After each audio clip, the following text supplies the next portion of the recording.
Live from the WJAY studios in Oviedo, Florida, it's season 2 of Wipe Those Tears. With the Tier Masters, Brandon Bogard, Mark Leota, Johnny Pizzi, Scott McVeigh, and Andrew Hucking. Your host and moderator is Jason DiCanio.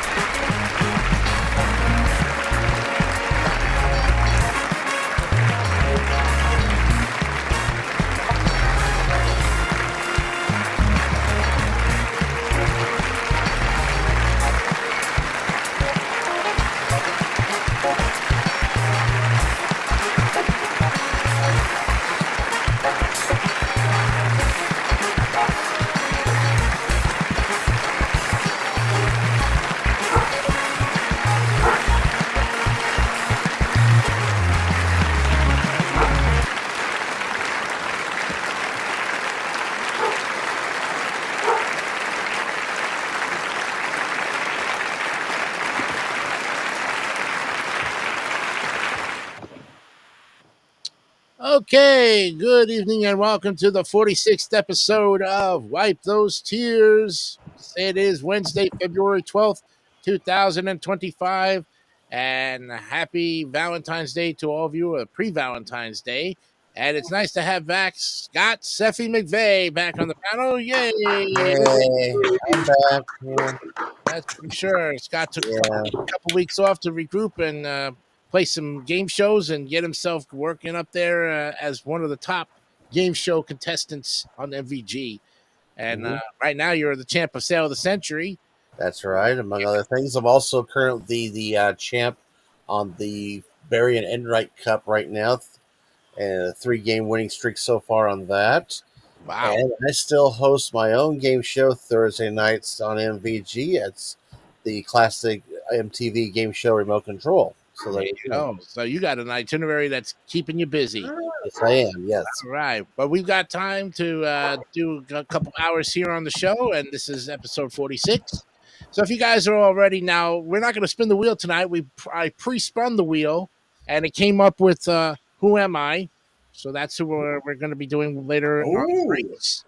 Yeah, we had Hard Ass last week, and I was going to do a Who Am I, but Mark suggested I spin the wheel before the show, before the recording. So the audience suggested it. I suggested it too. Okay, so we had a couple of people with great suggestions, and thank you for that. And it worked out pretty well. This one could be a tough one.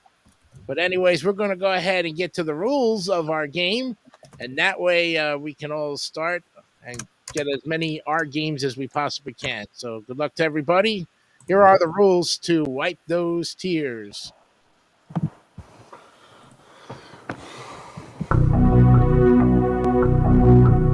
Okay. You guys are going to grade the R games of NES. And also 50 to 100 is the score you're going to give it. Andrew's going to give you 2 minutes on the time. And you can then submit your score. Once you submit a score, you cannot change it. Okay, you can look for help from the other tier masters. Do as much research as you possibly can on the game. You're doing for cover art and playability. Okay, wish you guys the best of luck. All right, got a lot of our games to pick up here, so let's go ahead and open up the board.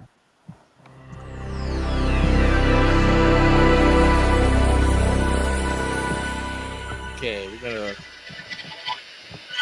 wipe this out here. We'll put that there. Okay, and that's the running order we're going to be looking at right here. Scott, Mark, Andrew, Brandon, and Gianni will be on the bottom tonight. Okay? Or you're all happy with that? I think so. Okay. All right, cool.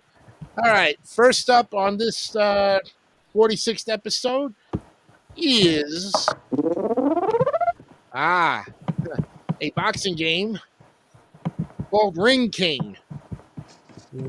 This is put out by Namco and Data East. Gianni, two good companies. Yeah. June 19th, 1987. and it was ported, so it has lots of ports on it.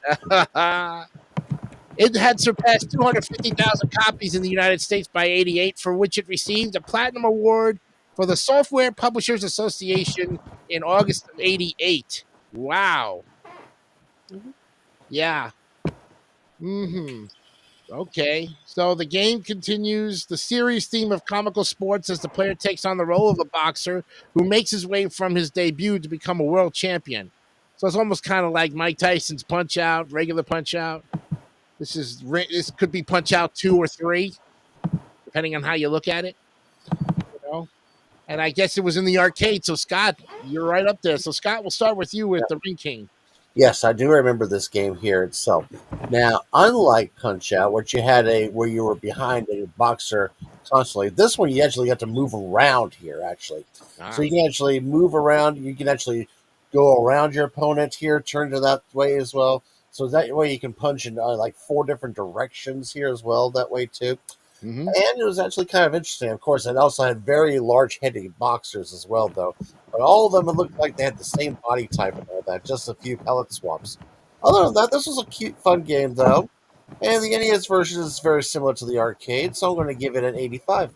An 85. Okay, good start. On middle B. Okay, Mark Leota, you're up with the Ring King. Okay, well, I have not heard of this game, but I'm not really into boxing, unfortunately.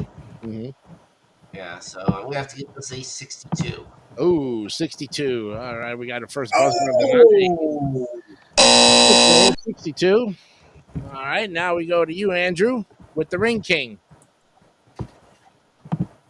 So I never heard this game, and I look at the cover, and I like the cover that has all 6 flags on there: Japan, U.S., Italy, Canada, United Kingdom, and Germany, of course. Very like the cover. If I find this game, I'll give it a try. I'm going to give this one, I'm sorry, Mark, but I had to get a 93. Oh, Taco Bell's at 93. Okay. A high 93 there. Okay, Brandon Bogard, you're up with the Ring King. While I do like the front cover, I think the gameplay images on the back cover, it seems like a more legit boxing game. With that said, I'm going to give it a 98. Whoa, 98. Okay. All right. Well, Plus, the world flags, like Andrew just said. Yeah, that's for sure. Good job there. 98. All right, Gianni. What do you have to say about Ring King? I've heard of this game. The background, the ring, does look a bit like the one from Mike Tyson's Punch a bit. I haven't heard of this game. I have heard of this game. I've heard of it because James, I think he played this with Pat the NES Punk. But I know there was some connection. I knew about it. And it's a different game from King of the Ring. I'll say that. I thought it was a different game. I'm going to give this one 88. 88. Okay. All right. Very good. Well, I tell you, I haven't seen this game, but I think I'd like it because I love Mike Tyson's Punch Out. I like the regular Punch Out. And Scott, you gave me a great. I think that's great that you can go different angles on it, and kind of like Evander Holyfield's boxing. Where that's a full 360 view. Because I played Evander Holyfield on Sega Genesis, and that was fun. Like the cover art. Although at first when I looked at it, I said to myself, gee whiz, are those boxing gloves or something else on his hands? I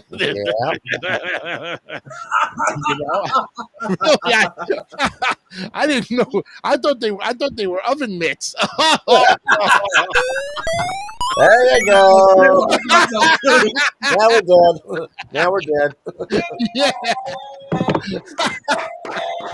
I had to make one. I thought it was like, well, no, boxing gloves are oven mitts. Yeah. I'm going to go with it. I'm going to one up Johnny and go 89.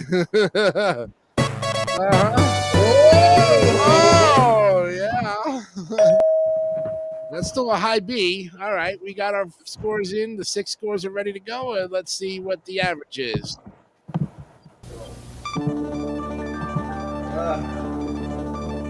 Okay.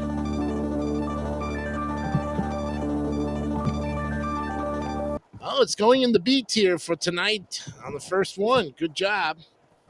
85.8. Very good. All right. Ooh, okay. Good job there. And let's go to the next game and see what we have here. Looks like River City Ransom. Ooh. What is this one? Oh, somebody knows this game. Okay. Yeah. I think Scott's got an idea about this one. River City Ransom by Info Games Technos Japan, April 25th, 1989. I'm going to basically give you not so much the play-by-play because you guys can do the play-by-play, but come on, why can't I? Okay, thank you.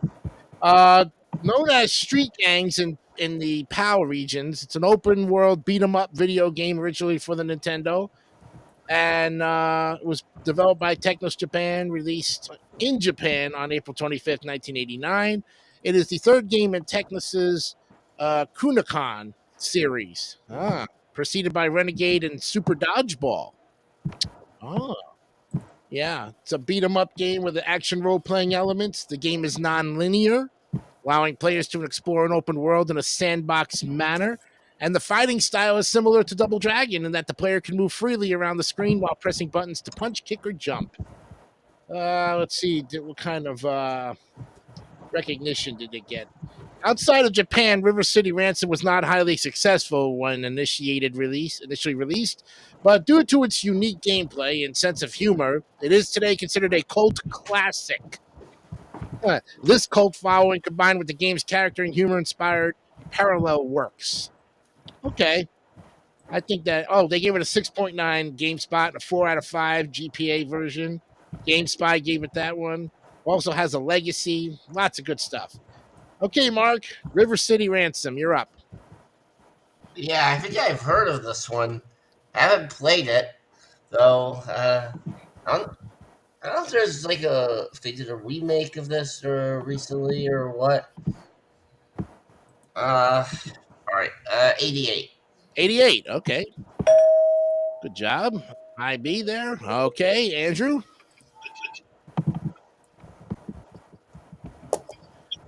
Well, I never heard of this game, and I look at the cover, and I thought, okay, this is a nice cover. And I look at the cover, like, it's just me, or it's just almost just like a Don Johnson lookalike. If you look at Don Johnson on the front, on the white shirt, it's almost like Don Johnson. Unbelievable. So for that, I will give it another A score of 90. A 90. Okay, that's a Taco Bell for you. Okay. Brandon Bogard, you're up with River City Ransom. So they're in a high school, which looks more like a karate jail.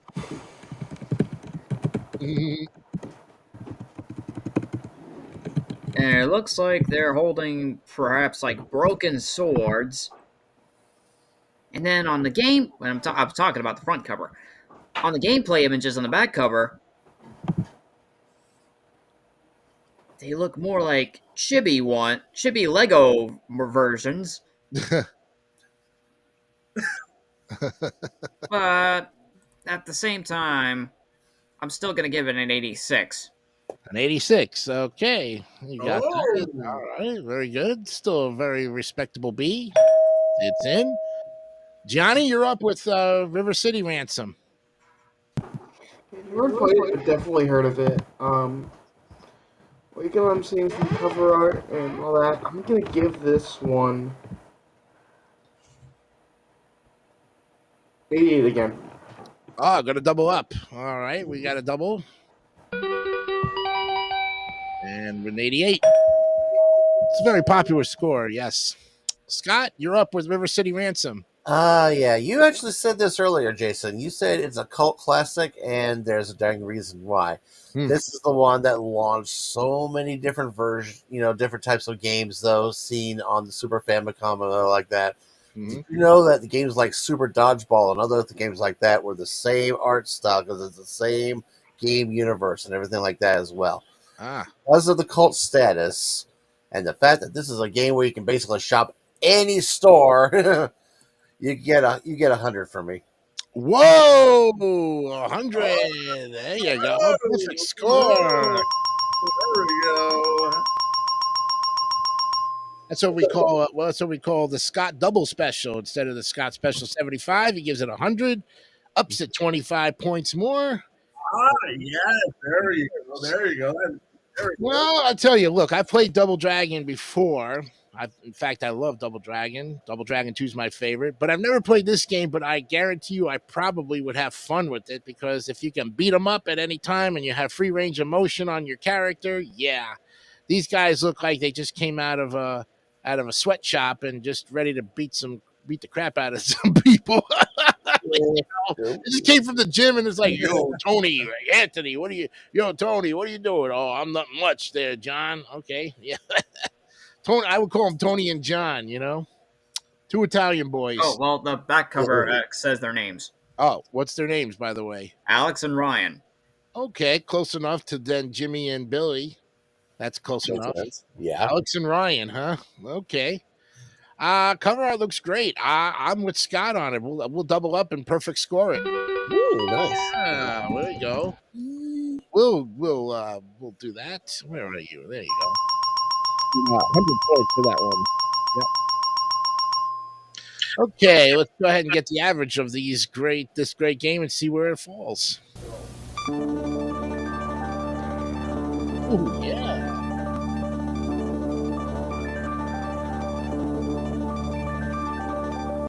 See, my mouse is working tonight. I don't know why. Working good.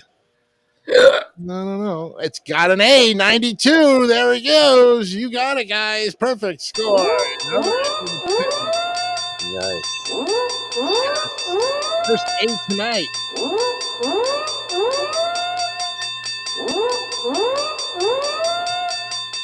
Now, last week you guys had 1, 2, 3, 4, 5. You had 6 A's last week, which is a record, I think. Can we break that record again tonight? Maybe. We'll see. We'll see. Only find out. Only one way to find out. Okay, so that was an even 92. Let's go to the next game up on the list. And I had to swap them because actually Road Blaster comes before Roadside, the other one. Road Fighter. Yeah. Road Blaster comes before Road Fighter. So I swapped them. So we're going to be looking at Road Blaster. This is put out by Beam Software, Mindscape, January 1990. It's a vehicle combat game released in the arcades by Atari in 87. And the player navigates an armed sports car through 50 different rally races, getting to the finish line before running out of fuel. Ports were released for a variety of home systems by Tengen and US Gold. And as you can see, let's see, the objective is to complete all 50 rallies without running out of fuel. So it's almost like pole position, although pole position didn't have any fuel. And this has guns. Okay. So it's got a little more intense in it. Okay. We start this time with Andrew Hocking with Road Blasters. So I never heard this game. And I look at the cover and I was like, okay, why is there one vehicle shooting at that direction? It was the late And I 80s. see. I don't know why there's a.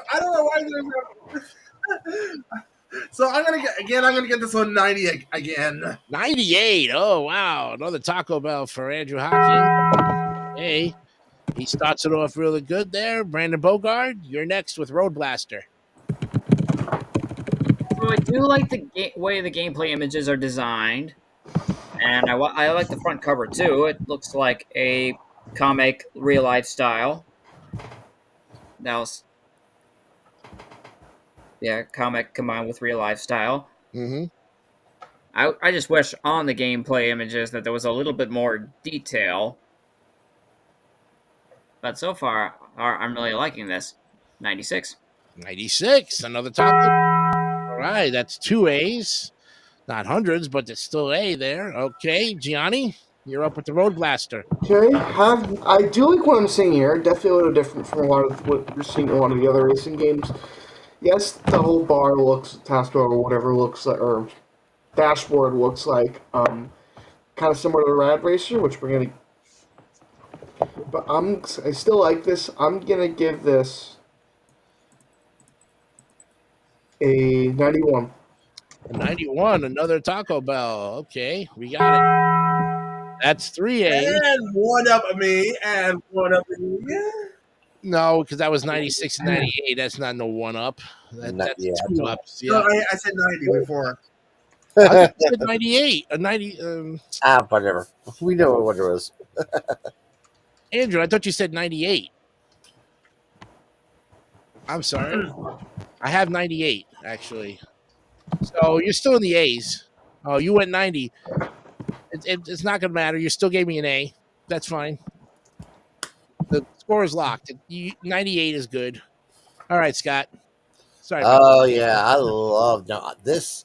This is an arcade title, pure and simple.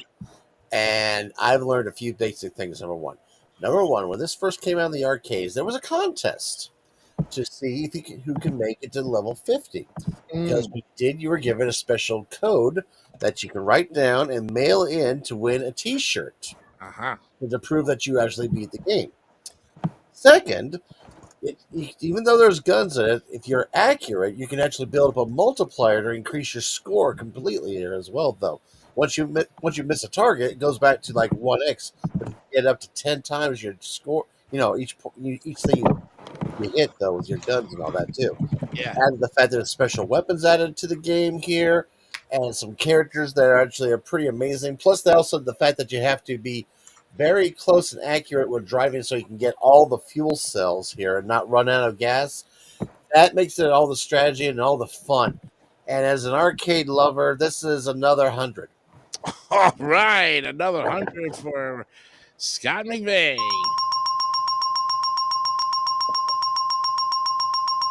That's 4 A's. And now, Mark, will you give it a 5th A? Yes, sir.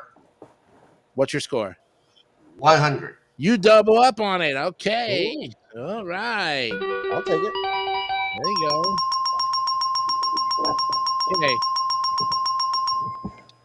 So I've not seen the game, but I love the cover art. It's fantastic. And if I got a chance to play it, this would be another great one, right up there with the Pro-Am and Rad Racer, which we already looked at, and they got high A's as well. Some of about those racing games, Scott, are just quarter hoggers, aren't they? They have been a lot, though. Yes, Yeah, that's right. And again, like pole position, Atari. I mean, you can't. Exactly. Yeah, right. So I'm gonna go with a perfect 100 as well. Double up with you guys. Yeah, I think this one's gonna be another A. Yep. It should be. Another 100. All right, let's look at the average here. And yeah. Oops. Oh yeah, guys. How about number 2 for you guys? This one's going up in the A's. 97.5. Oh, beautiful. There you have it. You got it. Yeah. There it is. Number 2.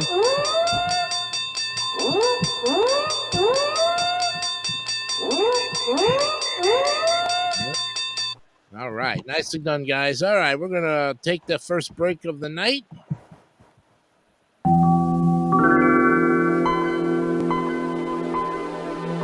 Okay, and I'm gonna go ahead and leave the board just like it is, so that way I don't have to keep shuffling myself back up on the top there and mix up everybody. All right, we're gonna be doing Who Am I? And the first of 3 clues. You guys are ready? Sure thing. I'll give you clue number 1 here. Yep. I am an actress and producer. Now that really doesn't give much of that gives a lot of leeway. All right, clue number 2. I was born in South Carolina in 1965. And clue number 3. Yeah, this one. Yeah, right. My alma mater is the Juilliard School.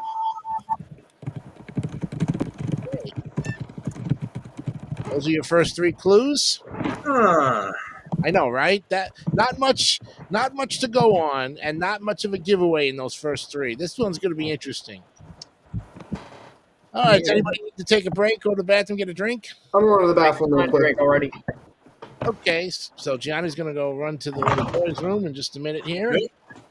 In the meantime, we'd like to thank you all for continue to support the show as far as watching. Thank you very much for your continued support. Let's get to 100 subs. We're about 2 away from that overall important milestone. If you haven't subscribed to the channel, please also give this a thumbs up. And, of course, subscribe so that way you'll be on top of the game as far as Jay's All TV and Sports channel is concerned. And anything else that we needed to cover here in the break? Mm-hmm. I don't think there was anything else I remember. I'll do a little update on my times, of course. We'll do a little update on my times. Yes, go ahead. Go ahead there, timekeeper. Yes, we haven't had that in a while. Tell us who hit the time spots. I know. We have Mark. We got 2 with the quickest of 4 seconds. With a 4 second. Mm-hmm.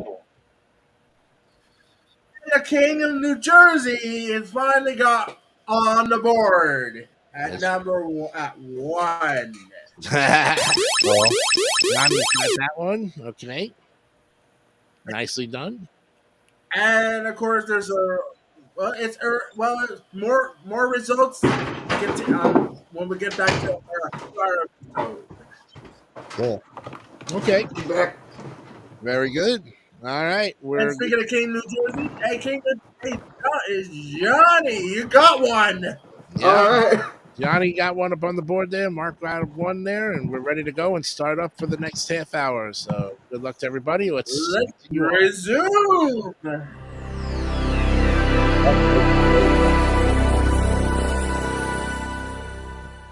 Okay, next game up on the list in the R's is a game called Road Fighter.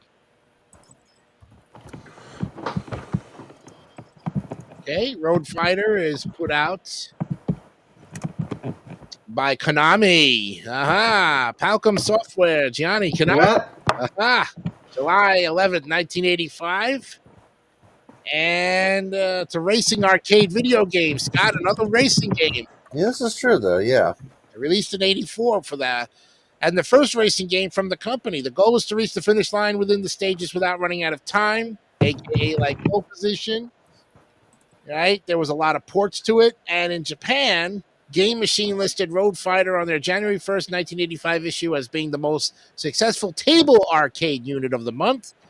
And in Europe, Computer Gamer magazine reported in 85 that the Street Fighter game was a commercial success in the arcades. Aha.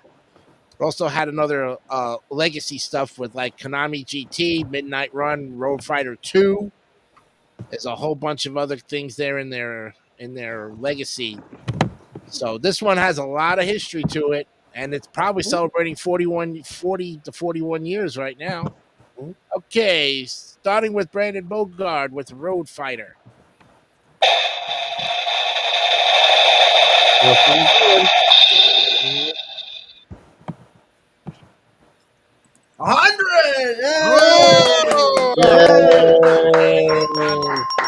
Wow. All that without saying a word. He batted on it. Okay. Johnny's looking pumped for this game, so you're up, bro. All right. Yeah, I've not really heard of this game. It's just another racing game, looks like. But I like the cover art. This is kind of another interesting one, looks like a fighting racing game. But I'm gonna give this one. It looks like they made an app on Google Play about it, so I'm gonna give it. I haven't really seen too much about it. I'm seeing a couple of the maps, but I'm gonna give it 82. 82, okay. Got that. All right. Okay, Scott. I got good news for everyone who wants to try to play this game. It's an arcade archive, which means you can play it on your Switch and your other game systems now. Mm-hmm. That's pretty fun. It's a simple little overhead racing game, though. Has some real fun to it. Not so much in combat, more like just racing and trying to get to the finish line. Might be a few bonuses in there. Still really fun. A 90. A 90. Taco Bell. Okay. Yep. Okay, Mark. Road Fighter. Road Fighter. All right. Well, I actually have not played this one, but now that Steffi mentions that about the arcade archives version of it, I might have to check that out on the Switch. Mm-hmm. Yep. All right. So I will give this one a 92. A 92. Okay. Taco Bell there. Okay, Andrew. Hey, Brandon Bogart, can I get a drum roll, please?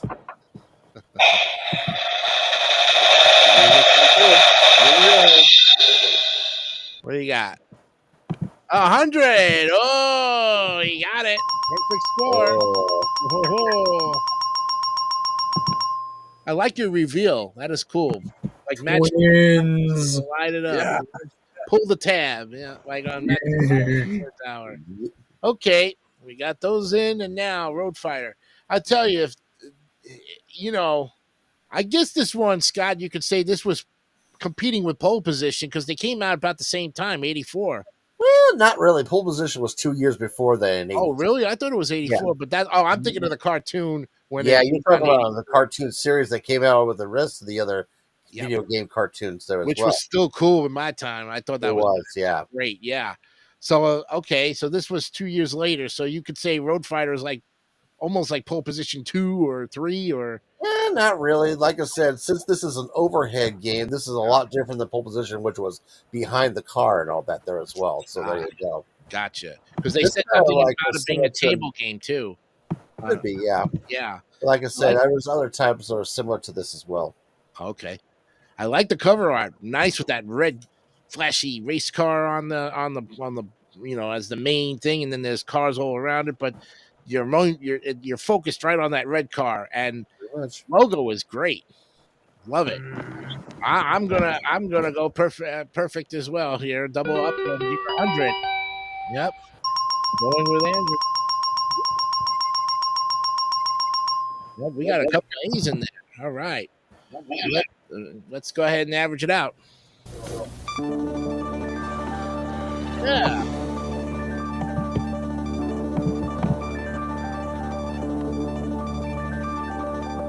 Somehow you guys really do like the racing games because this one's going up into the A tier as well. And this is your third A of the night, 94 even. Yeah, you go. Got it. A number 3.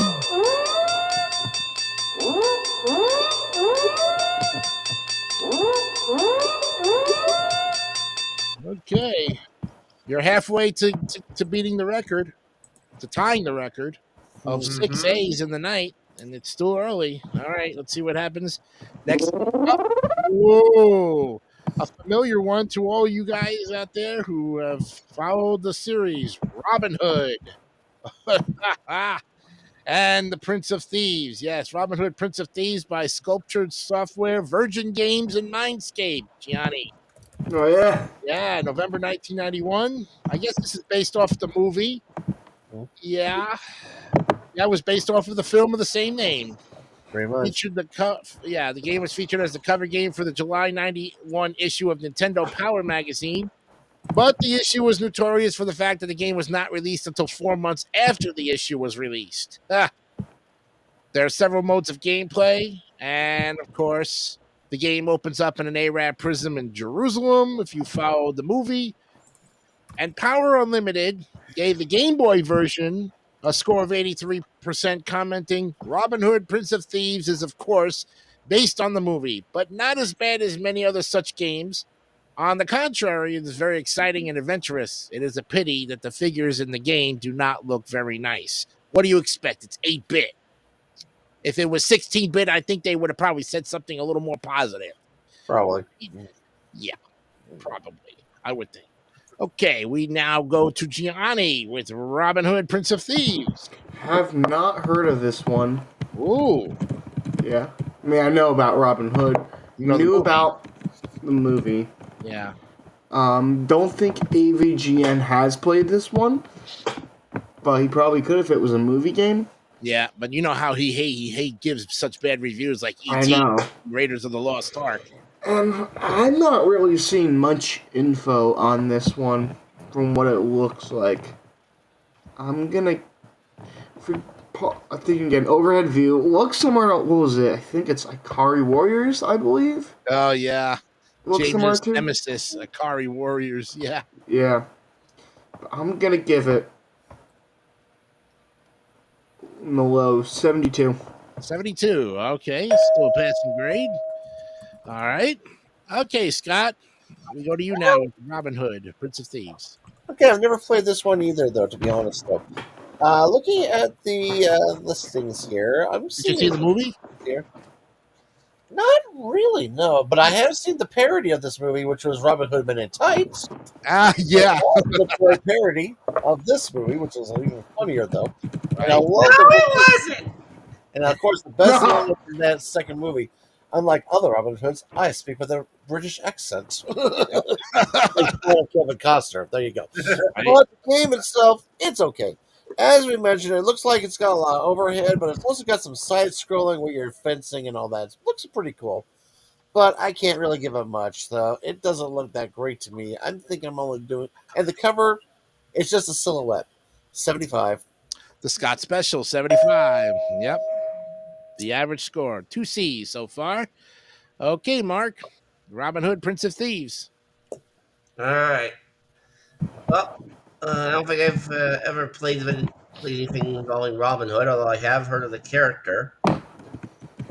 I guess I'll give this a 65. Oh, for a D. Oh! 65. Okay. All right, Andrew. What do you have to say about Robin Hood? So I'd never heard of the game, but I seen the movie, and of course that movie starring Kevin Costner in that movie, Robin Hood, the Prince of Thieves, of course. Mm-hmm. Mm-hmm. You can't forget about Kevin Costner. He's in that movie. So look at the cover. I like the silhouette of that. So I'm going to give it another A and 99 and this number. 99. Oh, Taco Bell. You got it. Wow, what a difference of opinion. 99. Okay. Brandon Bogard, Robin Hood, Prince of Thieves. So there, in this one, there's an evil witch named Mortiana. Mm-hmm. Not Morticia? Mortiana, huh? Yeah. Yeah. I do not remember an evil witch in the Robin Hood series. Hmm. Because the only Robin Hood I know is the Disney version. Yeah, I was going to say that too. Yep.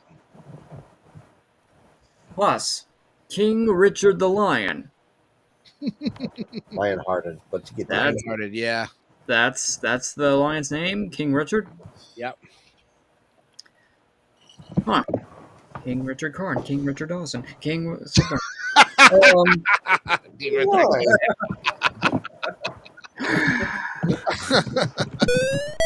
Well, Yeah, we're dead again. and one more thing I just noticed. One of the gameplay images has an image of a guy who looks like Frankenstein. Oh, Wow. Oh. I will post that in the private chat. private chat, but I will give it an 81. An 81. Okay. Interesting. Matter differences of opinion on this game. Now, yes, I like Brandon Bogard. I have just remembered the cartoon movie, the Disney movie of Robin Hood. Never saw Prince of Thieves. Never saw Men in Tights. But geez, I even remember when my mom dressed me up as Robin Hood and Friar Tuck, Uh-huh. and yeah, for Halloween, and those were the days of right. Mhm. My favorite character was Little John. Of Yep. course. Little John. But and when I saw him in the Disney version, he looked like this big overgrown bear, and I'm like, why didn't you just call him Big John? I mean, Little John is a big bear. Yeah. That's the Oh. joke. I know that was the joke, and the joke was on me.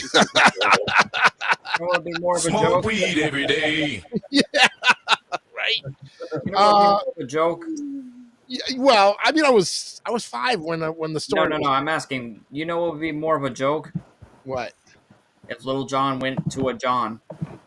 Oh no! No. Smoke weed every day. That was worth it. That was worth it. All right, based on this cover art here, and it's a silhouette. It's not really, we really don't know what Robin Hood looks like. Yeah, I'm only gonna give it. I'm actually gonna D it and 60. Yeah, 60. Yeah. Ooh. All right, really sucks as far as I'm concerned. Yeah. Okay, we got our averages. Let's go ahead and we got our grades. Let's average them out. Okay.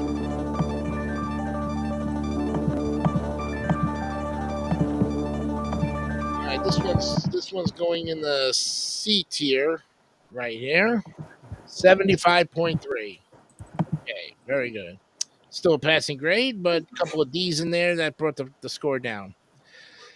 Okay, next up. Now we get into what we like to call the somewhat of the Robo Cop series here, but we start off with Roboco Wars. What the heck? Robo Warrior. Oh yeah, Robo Warrior. Yeah, Robo Warrior, and in this case they call it Roboco Warrior. I don't know why, but Okay.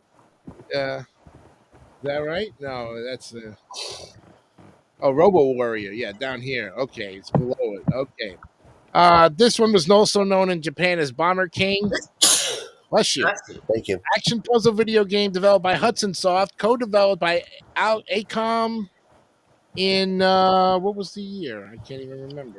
Okay, August 7th, 1987. Jaleco, Hudson Soft. Those were the companies. And yeah. So Robo Warrior takes place on an alien planet called Altili that was created by scientists as the solution to the overpopulation problem of Earth. And during a peaceful period on Altili, Robo Warriors are decommissioned from Earth, and the Xantho Empire invades Altili and tries to transform it for personal gain. Yeah. 5 level formats, and there are 27 levels in the game. Wow. That's a lot. There's some mazes, some bosses. So it's almost like RoboCop, basically, in a way, but not based in any which way off of any movie. Okay, top of the order goes back to Scott with Robo Warrior. Okay, yeah. I don't think this looks like too much like RoboCop, though. This looks like a cross between Bomberman and Legend of Zelda is what it looks like to me. Mhm. I'm looking at quite a few different screenshots here and all that. There, a lot of exploration, open world areas, though. Things you can find, power up, plenty, bosses to fight, though. Like I said, this looks a lot like a Zelda clone to me, though, and it's 80. 80. Hey, right? Got a B in there. Very good. Okay, Mark, Robo Warrior. All right, yeah, not really heard of this game either. I guess I'll give this an 86. 86. Okay. Another B. Okay. Andrew Hawking. Robo Warrior. Never heard of this game, and I look at the cover, and Scott is absolutely right. It looks like Bomberman, and of course, almost like RoboCop, of course. Yep. So for that, I'm going to give it a Scott special with this number. 75. Got Sounds special. Yep. The average score. Okay. Brandon Bogard. Robo Warrior. Well, I guess that explains why RoboCop and this look alike a little bit. Yeah. However, one of the gameplay images on the back cover, I feel like this is looking more like Super Mario World. Mm. And then another one that looks like Zelda. Yeah. Yeah. And then the third one on the bottom, a dragon. A dragon. Wow. Who the comes up with robots and dragons combined? Smoke weed every day. Okay. Wow.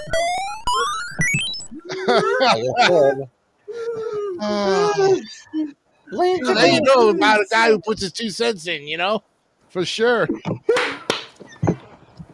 Yeah. With that, 5-3. 53. Oh, Wow. That's not the lowest. that is about the. Well, yeah, there's only 3 less than that, and that would have been a 50. Bogart gives it a 53. Okay, Gianni. All right, I feel like I've heard of this game. Not sure, but I feel like I've seen the logo and some of the gameplay before. And I do like the cover art, kind of 3D logo and the robot, whatever. I don't the dragon, but it's probably good that I don't. A lot of green bushes, I think, in one part, and I feel like they're all like too close together, which is kind of, I don't know, not really a big fan of that. I could have separated them a bit. Mm-hmm. I'm gonna give this 66. Put it in the D. Oh, okay. We are really giving it some pretty low scores here. Okay, I've heard of RoboCop, which we're coming up with the next reviews. But why make a game that tries to mock it? Robo Warrior. I mean, it's the same. It's the same concept, same character design as RoboCop. I looked at the cover art, and I'm not impressed. If you're going to do it right. Robo Warriors is just another one of those that they had to make another game for. In this case, is it because RoboCop is human, part human too. You see part of his face. How do we know that this is not if this is a full robot that just is programmed in a way? It's a cyborg. Okay, it's a cyborg, so it's really more like Cyborg the movie, or that game. Yeah, bad knockoff. 60. Yeah, I'm not even the 10-foot pole. Nope. 60 is what I gave it, so let's see what the average is.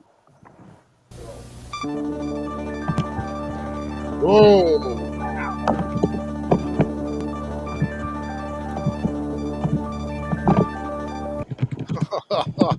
Just barely passed 70. Wow. That was close to becoming a D. With the E's and an F in there, but it survived. Barely. Right. Next up. Now we get to the RoboCop series, and we're going to do the first one because I swapped them. Okay. So we're going to the first RoboCop. And this one, of course, put out by Data East, Gianni, Ocean Software, August 25th, 1989. Same as based on the 1987 film of the same name. So, you're pretty much going through Detroit City. Yeah. RoboCop was a commercial success in the arcades, especially in Hong Kong. It was the highest grossing arcade game of 88. On home computers, the game sold over 1 million copies. The arcade game was critically well received. So, Scott, you were probably part of that arcade. Yep. Oh, yeah. Definitely. And the readers of YS voted it the 9th best game of all time. There you go. All right. We start this time now with Mark. All right. Yeah. great movies, RoboCop. Definitely. All right, I think I'll give this one a 98. A 98. Okay, we got that Taco Bell. Hey, Andrew.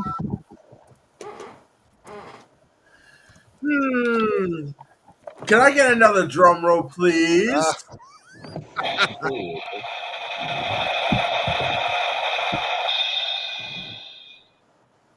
You got it. Perfect score, 100. Yeah, there it is. All right. Okay, Mr. Bogard, now your turn for RoboCop.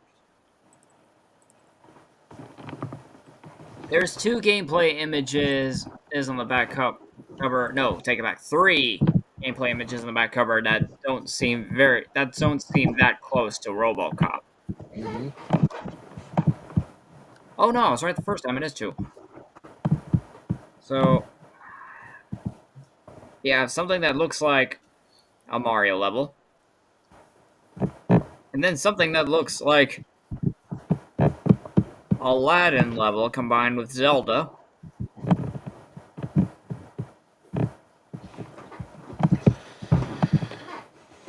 But with that said, though, I'm gonna do a 71.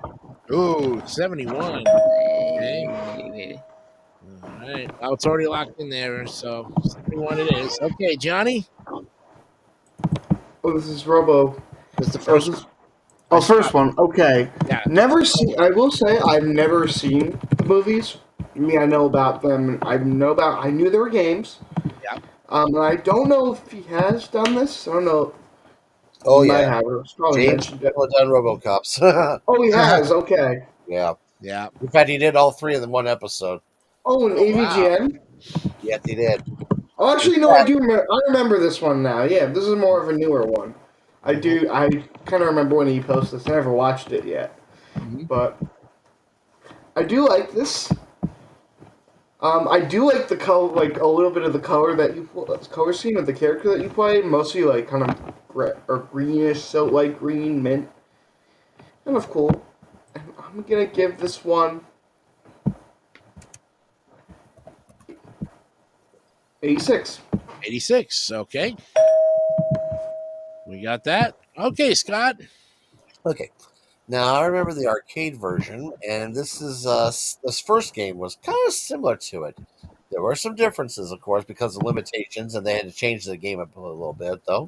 Mm-hmm. Overall, this was, I think, a really good one here for some reason. So this one, I'm going to give you a nice 90.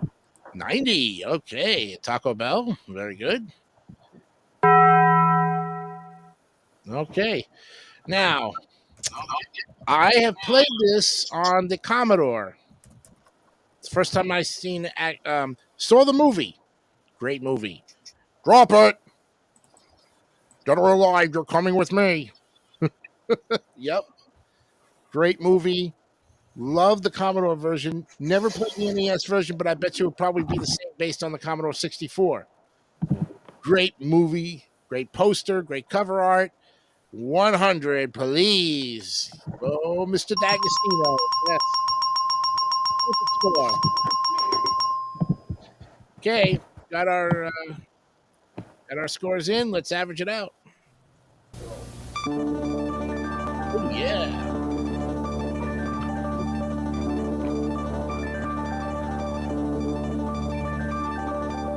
All right, guys, this is the 4th A of the night for you. You barely got it over there. 90.8 and perfect score. Yeah. 90.8. Just barely got it.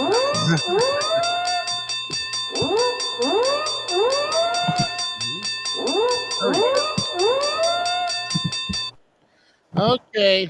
We're coming up to about 5 minutes to the break, so let's go ahead and take that break right now and get ourselves ready to go for another.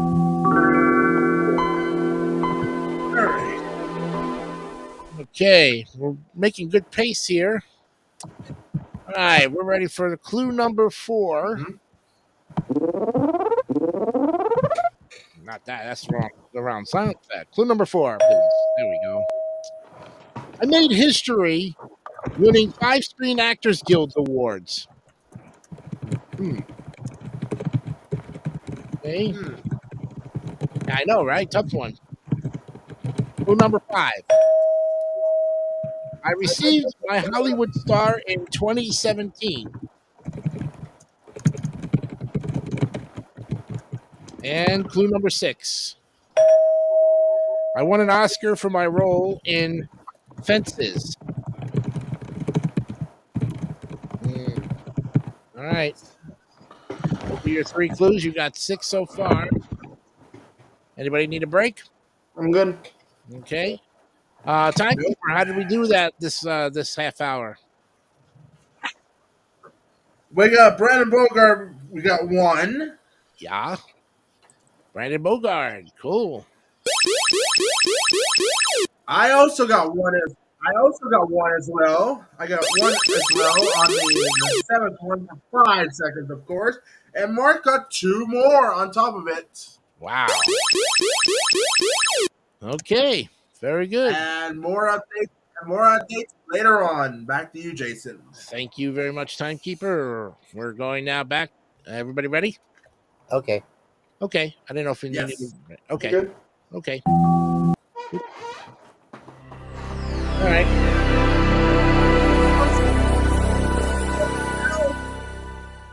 Continuing on the look at our RoboCop series, the next one on the list, of course, is RoboCop 2. There it is. And let me give you the history of this one. It was put out by the same company, Data East Ocean Software, April 2nd, 1991. Okay. And probably based off of based off of the movie RoboCop 2.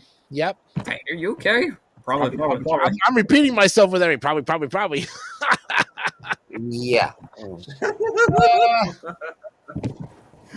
Unfortunately, it didn't get great reception, as Ray's called it challenging and extremely well presented, and noted the especially addictive puzzle sections.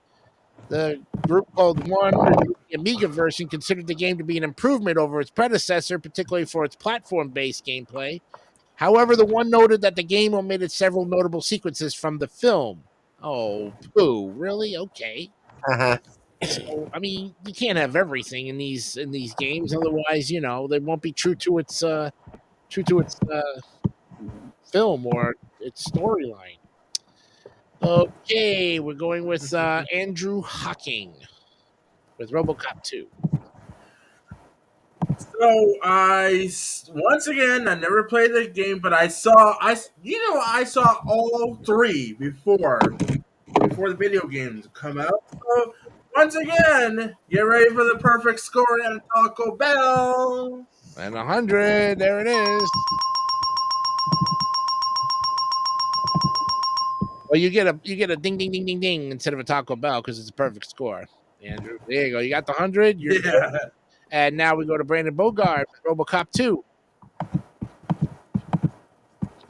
So I can barely find 2 gameplay images on the back cover, but they do seem pretty decent. My problem really is the front cover.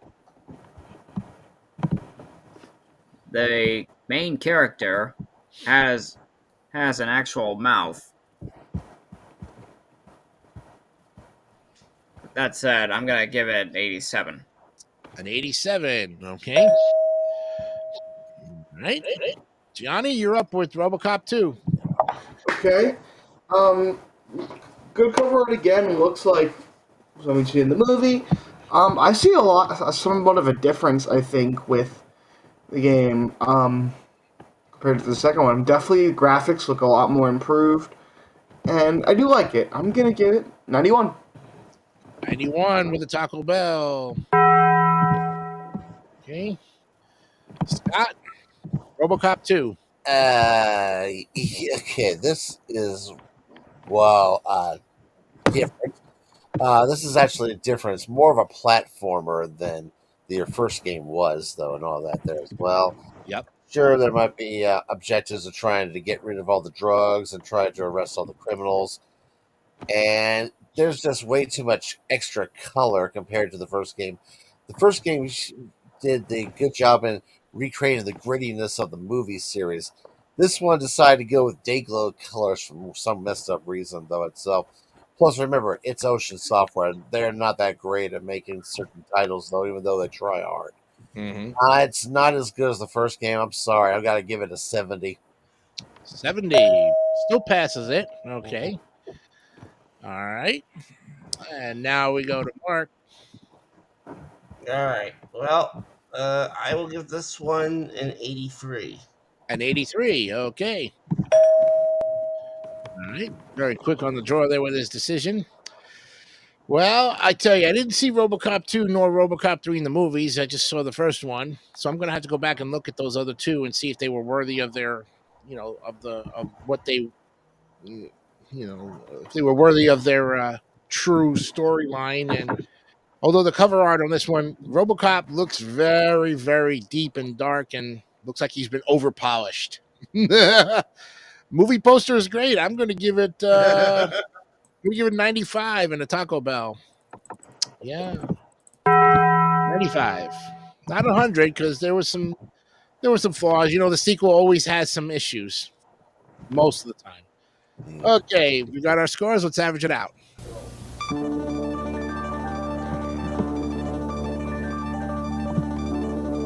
Okay. Oh, this is going to be a B. 87.6. Okay. Missed it by about 3.4. Getting an 80. All right. That's okay. Still a respectable 87.6. We go to the next game, and that, of course, is RoboCop 3. Now, I don't know how many on the panel, including myself, have seen RoboCop 3. But, yeah. All right. We did Andrew. Now we go to Bogart with this one. So, with this one, at least I'm looking at much more gameplay images, and it looks a little more than what I was seeing with the other ones. I'm gonna give it an 89. An 89. Okay. All right. And yes, this was put out in August of 1992 based on the 1993 movie, by the way. I forgot to give you the dates on it. Same company, Oceansoft, and yeah. All right. And it was ported to a lot of other areas as well, too, there. Okay, Johnny. Okay, so heard of this one. I do like, once again, I feel like they have improved, although I feel like I prefer the graphics mostly. The second one. Mm-hmm. And I'm going to give this 88. Oh, which one? 88. 88. Oh, so okay. You give it an 88? All right. Okay, back to you, Scott. Okay. Well, we get to the game that's based off the worst of the trilogy, in my opinion. Yeah. I mean, looks not bad. I mean, I like the graphic images from the screenshots I'm seeing here as well that way, too. However, people have said this is a difficult game. It's not going to become tough, though, as well. But if I compared my first score, which I think for the first game around the 90, compared to the second game that I gave only a 70, I'm going to put this one directly in the middle and say 80 on this one. An 80, okay. And even though you said it was the worst of the trilogy, you still gave it a pretty decent B there. Yeah. Yes. Oh, cool. All right. Mark, you're up with RoboCop 3. Okay, RoboCop 3. Well, everything comes good when it's bunched in threes. Yeah. 82. 82, okay. Got that. Andrew, tell me about RoboCop 3. Well, I never heard of the game, but once again, like I said before, I saw all three, including the third one. So, I want to give myself a drum roll for that. Here we go. 100. Oh, is that 100? Yeah, it is. Oh, wow. He has been giving a lot of hundreds lately, and he did it again. Boom. Let's go. All right. Where the heck is RoboCop in this one? It looks like there's a bunch of planes and rocket ships and aliens coming through here. Wow. Holy cow. Let me see a close-up view of it from the Super Nintendo. Okay. Well, the Super Nintendo gives it a better cover than the Nintendo, I'll say that much. So that already 10 points off of that. Never saw RoboCop 3, so another 10 points. So that puts it so far to 80. And by now, I mean, how much more of RoboCop can you take? To a point. Another 10 points. 70. And that's a double up, too. Who got a 70 in there? Yeah, Scott. All right. 2. I double up with Scott there on the 70. All right. An 80, actually. Oh, you gave it an 80. That's right. Okay. Yeah. Well, I gave it a 70 to passing. Took 10 points off for not, for everything else.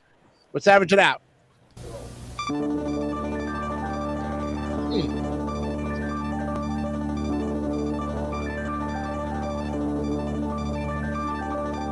Okay, you guys, 2 A's and an A and 2 B's. The RoboCop 2 and RoboCop 3 get the B's. 84.8 for RoboCop 3. A little less than RoboCop 2, which was at an 87. Okay, we finished the RoboCop series, which was pretty fast. Next up is a game called Rockin' Ball. At least it ain't RoboCop 4. Ooh. And it's not RoboCop 10 million either. Rockin' Ball. Put out by Namco and KID. March 24th, 1989. It's a family computer video game. And let's see. Oh, wow. Okay. What is it? Oh, I see. Okay, you got fictional human characters, and they are used instead of the licensed Namco characters, 4 male characters, 2 female characters. Okay. All right, so there are several gameplay options. Some are regular pinball for up to 4 players, which resembles a game of Pac-Man. Rock and roll in the North American version. 9-ball, where balls are knocked into a bingo pattern. Battle pinball. Yeah, there's a lot of games going on in this rock and ball game here, but all game gave it 3.5 stars out of a possible 5.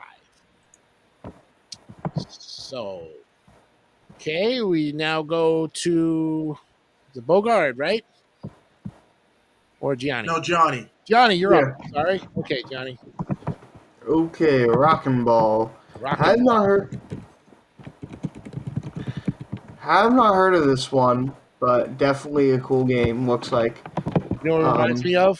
The Rock and Roller, Rolling Rock. Yeah. You took a Rolling Rock? Rock and Roll. Rolling Rock on the Rolling Rock. Oh no! Smoke weed every day. I don't think this is a game you need a rock and roll. You know, I was saying rock and ball, rock and roll. I had a feeling. Yeah, I thought it was actually have big, not the brought rock up and Rolling roller. Rock at all. No. Yeah. Yep. Kind of an interesting concept. I'll say that. Right. Not sure if this will work, I'll be right back, guys. Okay, Scott. That's fine. but yeah, I do like. I mean, it's pinball basically. I don't know if you use the rock and roll. I mean, it actually does. I think it works for all of the NES, every NES game. So you probably could use the rock and roller on this game. Yeah, probably could use the Power Glove too. He tried pinball in there and he suffered miserably. Yeah. I'm gonna give it. Let's go with 74. 74. Okay. Yeah, we hadn't bring up Rolling Rock at all, and I can't recall any of the times, but No when I one saw mentioned the rock and roll. I think we have. rock and I don't roll, know. yeah. All right, I so feel like we've mentioned all the accessories at this point. that's true. All right, Scott's. We'll come back to him, so we'll skip over to Mark now. All right. Well, I don't think I've played this one. Yeah, like I said before, there's a lot of these NES games that I have not heard of. Mm-hmm. All right, I think I'll give this one a 77. 77. Okay. 77 WABC. Okay, wrong day. Andrew, rock and ball. So I never heard this game, and I look at the cover, and it's why there's a hockey player on the cover, like on the cover. Not one, two. Look at the cover. Look at the cover. Yeah. See, there's a hockey player right on the right side on the cover, holding a Two stick, and hockey almost got her falling down. Yep. That too. That too. So I'm gonna give this one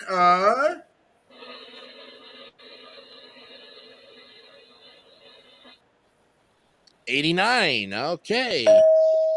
there it is. Was waiting for it to be 100 again. Not to be. Okay, we go to Bogart. Oh, come on. Right, yeah. Brandon, what do you got for rock and ball? Wow! Okay. Smoke weed every day. Oh, man.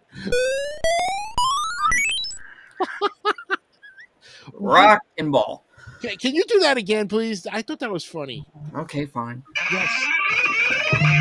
Yeah. Thank you. Anywho. Well, yeah, there on the front cover, it's not just one hockey player, it's two. Yeah. 2. Okay. And then I also see two women. Just, You know, we get that whistle all the time, I tell you. and then we have somebody in the background who's trying to shoot at the guy at the main front. He's probably shooting one of these green pistols that are like this. Yeah. With a rainbow nose. Yep. Everything else, I like the variety of pinball design, so I'm gonna give it a 72. Somebody else gave it a 72, right? Was there a double up? Or no? All right, 72. Got it. I think we had 74 and 77. Okay. All right, Scott, welcome back. Okay, I'm finally back here. Rock and ball. Yeah, this is a good-looking pinball title. I think it would have been pretty good though to try. I've never tried. Actually, I haven't tried this particular one. Mm-hmm. Actually, it looks like some of the later games. If there was only one regret, I do regret that they did not have to get rid of the Namco title characters because I would think it would have been so fun to play as Pac-Man as a pinball-like character. Yeah. But that one was pretty fun. It's okay. It looks interesting. It's got like different screens, different quest modes. The cover is really strange, though, if you ask me. But I will digress. I give it a 77. Oh, we have a double up. Yep, 77. Okay. All right. Well, now, if this is a pinball game, I'd probably like it very much. But I think the cover art is just way too much yellow. I mean, they're really getting a lot of purple, a lot of yellow. I mean, jeez. Take 20 points off for the cover art just right there. But I guess the gameplay would be good. I'm wondering how much the price of this would have been back in the day when it came out. You know, that's one thing we never really touched on is how did they base the prices on the game? Was it based on the popularity of it or just the availability? Cost to make, I guess. Also, there you go. Yeah, because all games ranged from about $19.99 all the way up to $7.99. Bless you. Thank you. to $89.99. I used to see in Toys R Us back up in New York. So you had a $70 range between all these games. So I don't know if this was. It looks like it was on the lower end of the totem pole because pinball was always a game that was less than $20. So in this case, I'm going to give it a solid 80. 80. Okay. Let's see what the average goes here.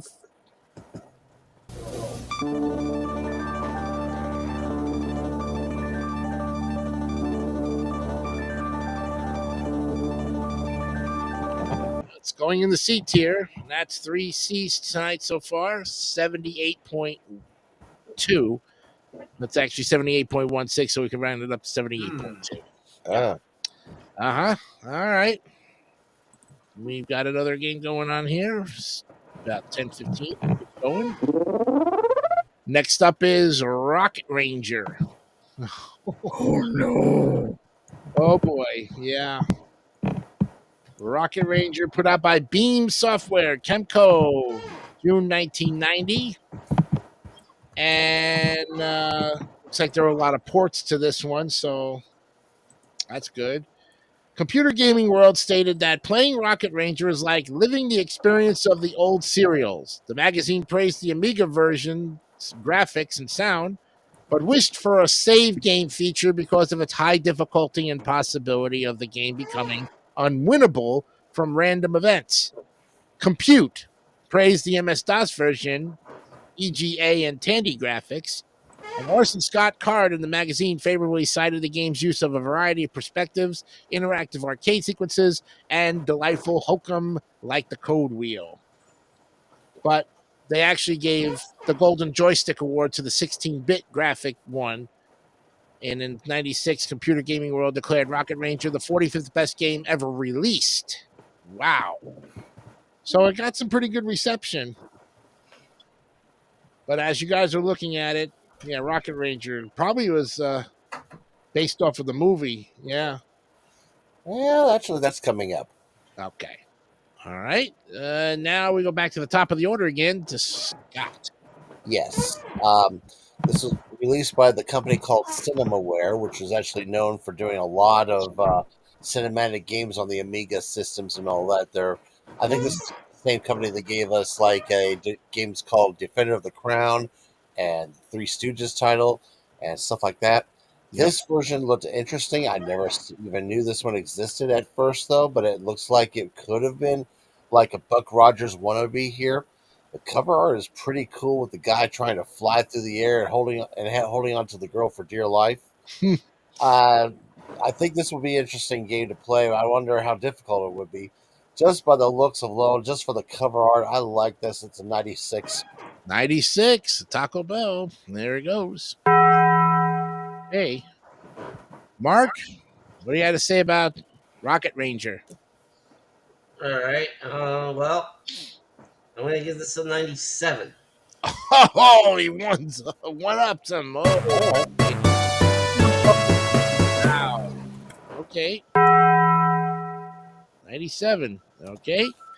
Andrew, are you going to one up to both of them or what?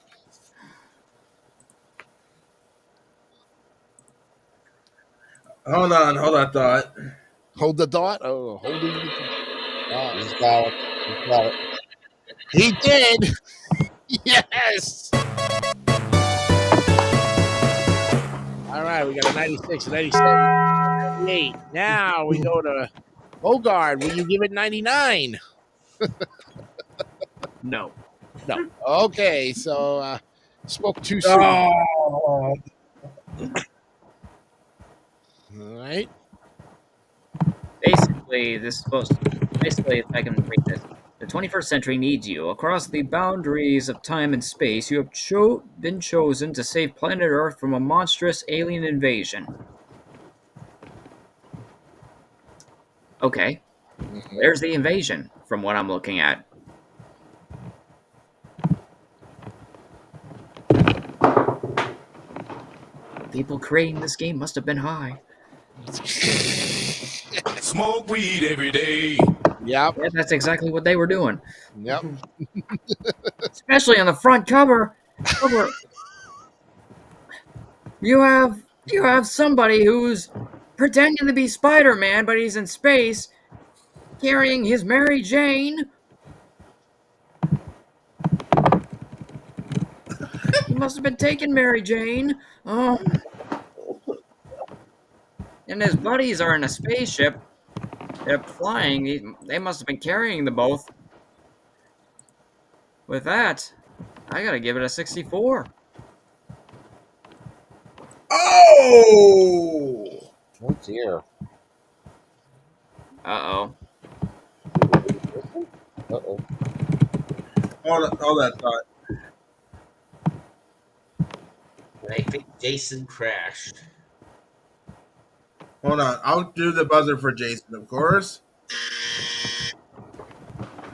There we go.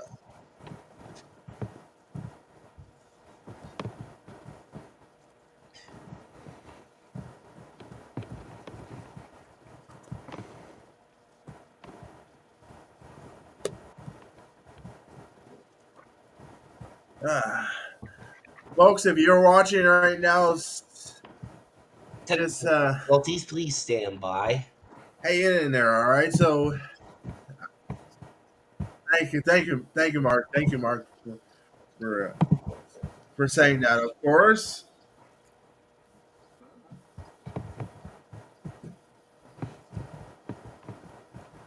And believe me, this is not like last week when I happened with me. That's why. Last week, I think, of course.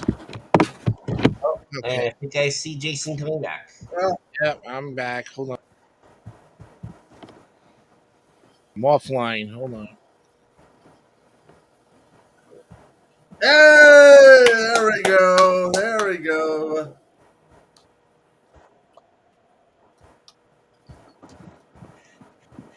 Come on, add to the scene. There we go. Why are you okay? There we go. All right, I gotta reboot the share screen here. Hold on here. Okay. Reopen that up. Okay. All right. So, who was in the middle of that review when my computer decided to crash? Me. Okay, Brandon. I was giving you. That was Brandon. Whoa. All right, let's give Brandon a full 2 minutes again so he can redo it because That was Brandon Bogart. It was Brandon Bogart got a score. What's it a score again, Brandon Bogart? I gave it a score of 64. 64. Okay. It was 64. It was the buzzer. 64 with the buzzer. Okay. All right, so we had 291 plus 60. There we go. Okay. And now we go to, I guess we go to Gianni. Right? Okay. Put Scott back up there. Yeah. Whoa. Yeah. Okay, we'll put Mark over here. Andrew up there. Go ahead, Gianni. Okay. So, Rocket Ranger, have not heard of this one. I do like what I'm seeing with the cover art and the title screen mostly. I don't actually might be a little weird because they probably were high or whatever. They probably like, oh, we're in space, so we feel like we're in space and I can fly. We're gonna make a game like that, and that's what they did. And look, I feel like AVGN would definitely make a game on that, and he would have probably said that they were. And he'd be like, what were they thinking? You know, Yeah. he would have done that. And actually, thinking about it, there's not really too much blue. I mean, yeah, there's a lot of blue they use in the NES, but a lot of different colors of blue. Title screen they could have definitely done better at. And it does not look like much of a good game, I don't think. I'm going to give it a 60. Ooh. Okay. All right. Well, I guess, okay, everybody has gotten theirs, right? Yeah. Okay. Only you left, Jason. Yeah, I know, me. And I haven't played the game. The cover art looks something like I've seen on a game called Adventure. Just, Oh, yeah. Adventure. The Atari one, right? Yeah, something like that. Great cover art if you think about it. Well, just a lot too much blue, as you were saying there, Gianni. Yeah. Probably like the game if I played it. But if it was on the high end of spending, I probably wouldn't. I'm going to give this probably just a 70. Yep. Keep it at that. All right. Let's see what we got here for our averages here.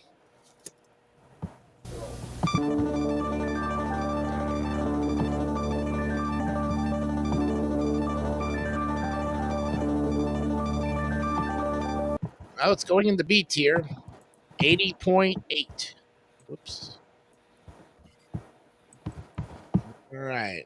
There it goes right next to RoboCop 3. Okay. All right. That takes us to our final break of the night. So let's go ahead and get that.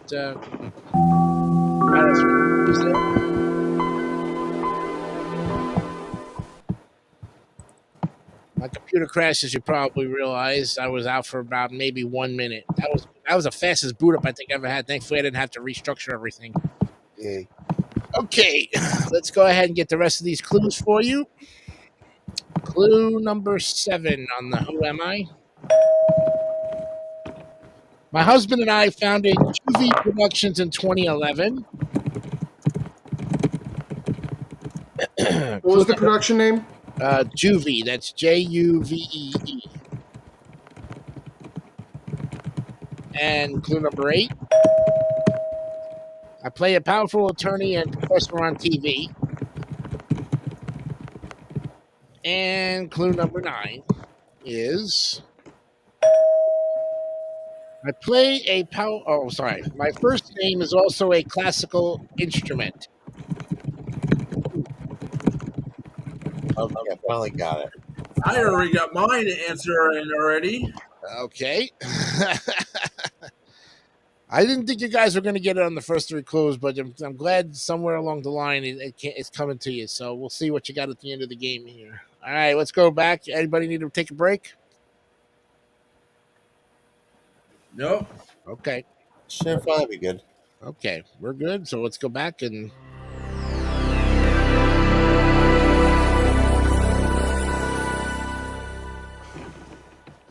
Bogart's like, wake up. Next one up on the list here is, from the movie Rocketeer. We had Rocket Ranger. Now we have Rocketeer. The Rocketeer, put out by Real Time Associates Bandai. Another good one there, company, Gianni. Yeah. May 1991. And it's a platform game. And based on the film of the same name. It's a 2-dimensional side-scroller that was common to the NES platform during the era in which it was released. Nothing else much more about the Rocketeer you need to know because that's all they give on the wiki. So who do we start with this time? It's Mark. Mark. Okay, Mark, you're up. Okay. Well, I don't think I've heard of this one.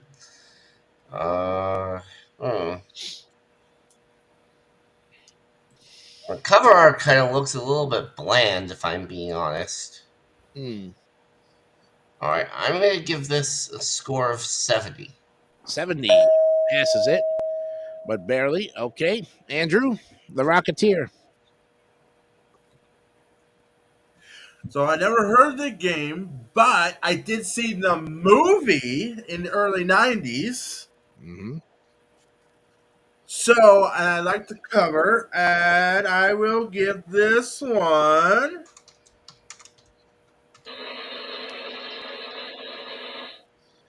Perfect score. Look at that. He got it.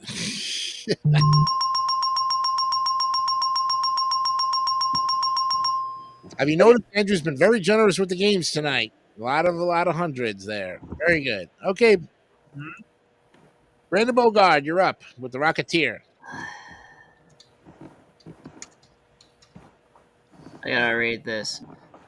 After his stunt plane was wrecked accidentally in a shootout between a couple of thugs and G-men. G-men? Yep.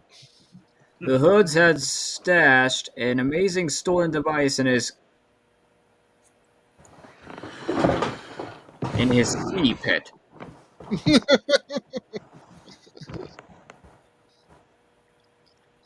It rhymes with rock pit, but you know what I mean. Smoke weed every day. I'm Yeah. not even gonna go there with that. Well, you didn't have to. You could hold back if you want, or you don't have to hold back. You could have said it. Oh, I'm gonna hold back on I that know. without that. I don't want to even say it. Okay. But also on the front cover, it looks like he's getting pulled back. Mm. Plus, what is with this helmet? Yeah. Oh, Yep. I'm gonna have to give this one a 54. Ooh. Oh boy, what a okay 54. After much harsh criticism on it, he comes to that conclusion. Gianni, we're up with the Rocketeer. Okay, have not heard of this one, but interesting concept with the cover art, I will say. I mean, let's say the person is a human rocket or whatever in the game, and you see that in the, or it's in the cover art. I do like, I think, some of the game or the graphics or whatever, especially there's this one background where you're looking at these windows with a lot of like kind of like glass windows. You can see through the windows. A lot of blue again in the game, especially at the sky. Could have used some more maybe clouds in the background, but I'm gonna give it 79. 79. Okay. Okay, Scott, you're up with the Rocketeer. Yeah. Yeah, that's the best way I can say it. A so-so movie, a so-so game. It doesn't look to be any different than I think. I actually remember even playing a computer version of that game, and that was horrible to begin with. This version looked a little bit better, but not that much. 59. Ooh, 50. Oh boy. Okay. Well, I've heard of the Rocketeer before. Didn't see the movie, didn't play the game, and to this it looks very cartoonish. Why couldn't they put for their cover art the actual Rocketeer from the movie? At least that would have been more convincing. More convincing that you would have some seriousness to this game. I think they really wanted to make this game cartoonish wise. And besides, from that look, he looks more like the face of a monkey on the front of his face, from the Rocketeer. I'm going to say 65. Yeah, 65. We'll D it. All right. We got all our scores, and let's average it out. Whoa.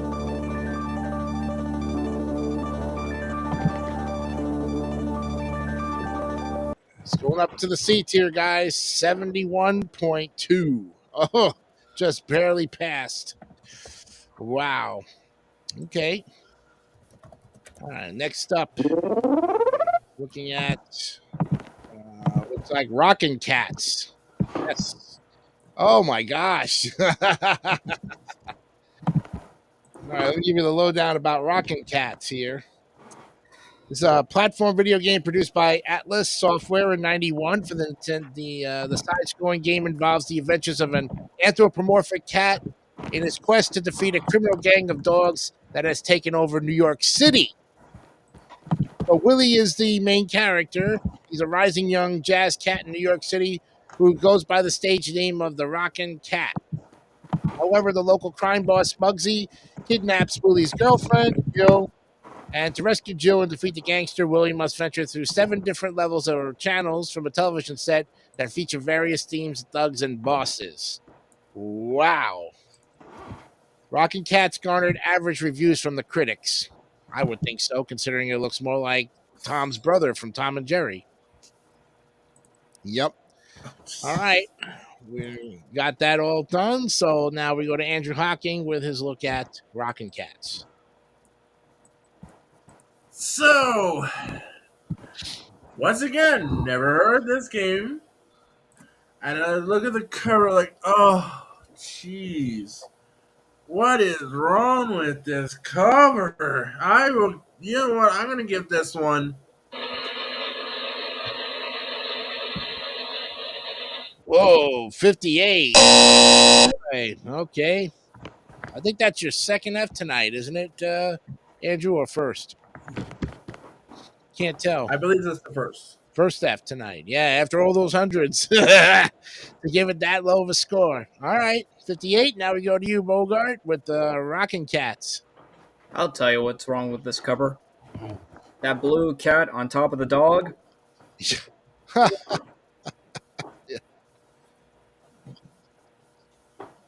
He's like a mad cowboy on crack.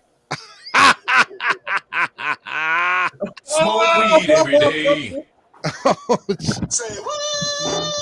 Yeah. And you know what his name is?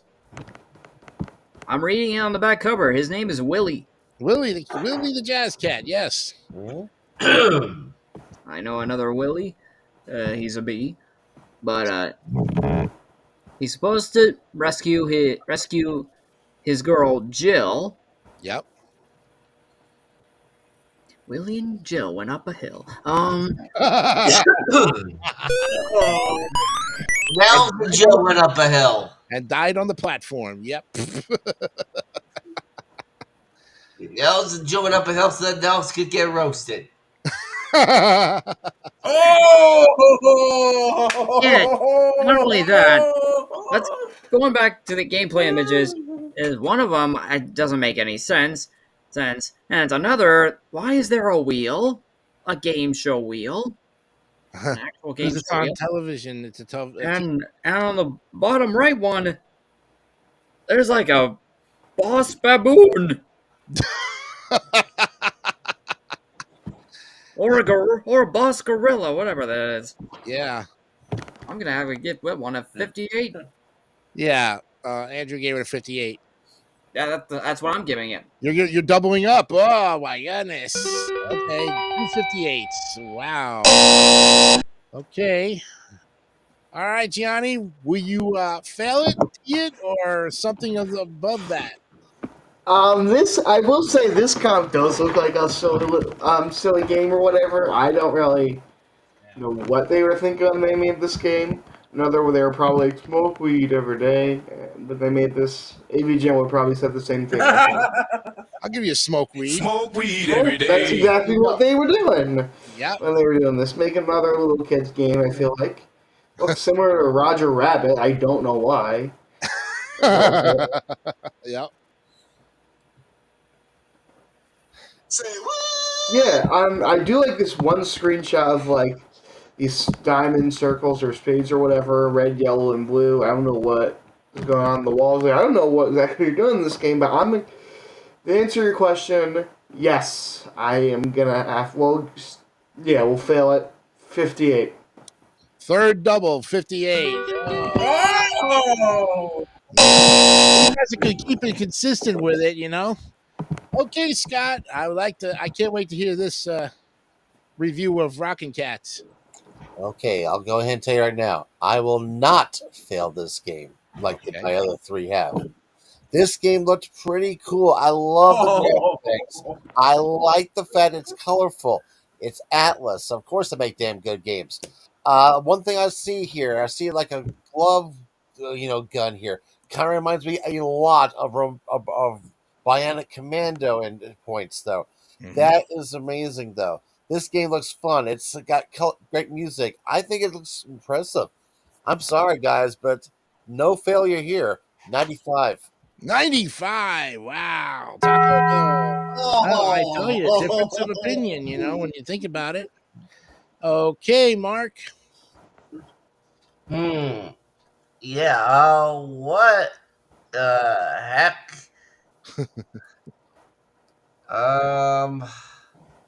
Well, first off, I'm not gonna fail this. I'm gonna be nice.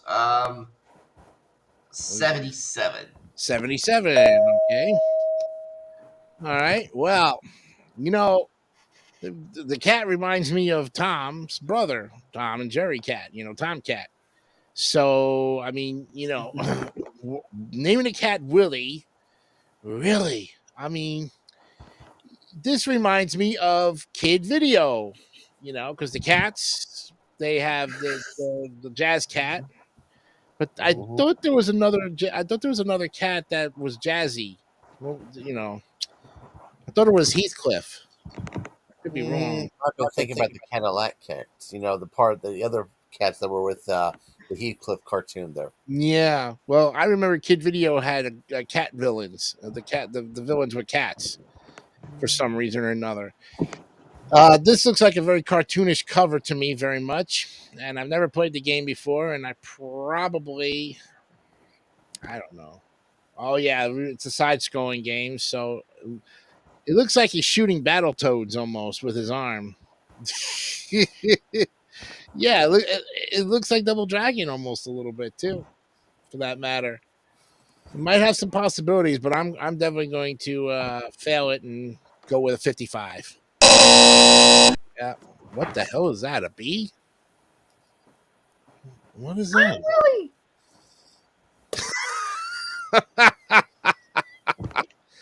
Okay. All right. We got our scores. Let's average it out.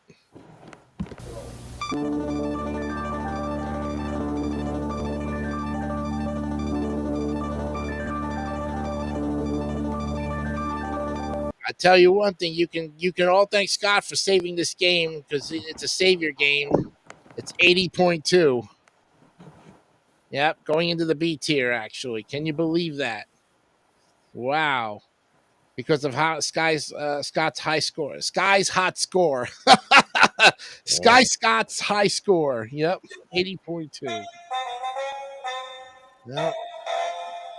Very much so. All right. We keep going there. All right. Like I said, very much difference of opinions on all these games. Next up is looks like Rodland.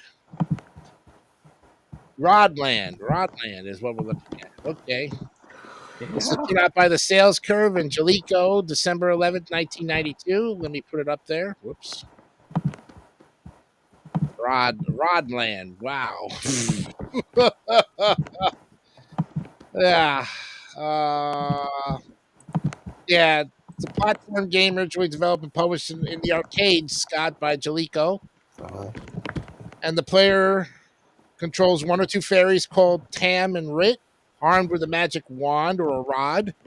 Following the concept of Bubble Bobble, the rod doesn't kill the monster directly, but only leaves them immobilized, crying. And then to kill them, the rod can grasp them in a magic force field, and the player can smash them repeatedly against the ground from side to side until they disappear or leave a power-up behind. Wow. They were ported a lot. And their legacy, Rodland was followed by a 1992 puzzle spin-off titled Soul Dam. Wow. Okay. All right. We start with Brandon Bogard this time. I heard a bit of this while looking this up. That the goal for Tam and Rit was to rescue their mom. Okay. Which I find very random. Do you mind? I'm talking to my friends here. Oh, and we lost him again.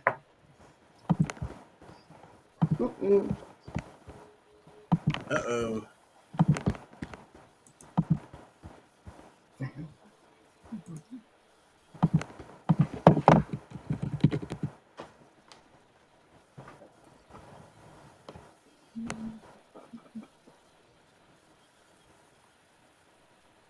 Huh.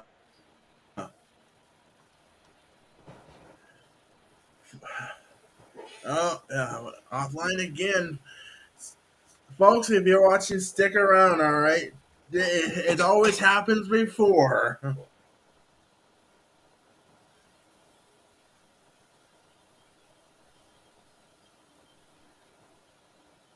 Oh.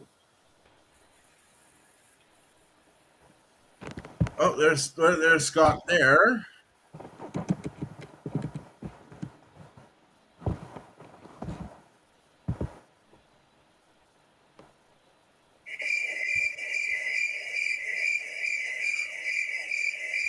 That's the crickets chirping sound I played already while we were Wait for Jason to come back. I'm back. Second time. There we go. What happened, Jason?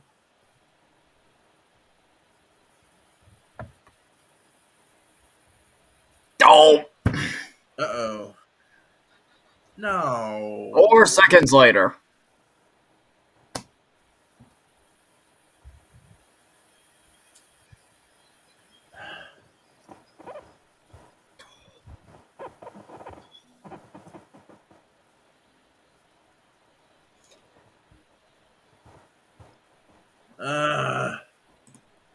Not again.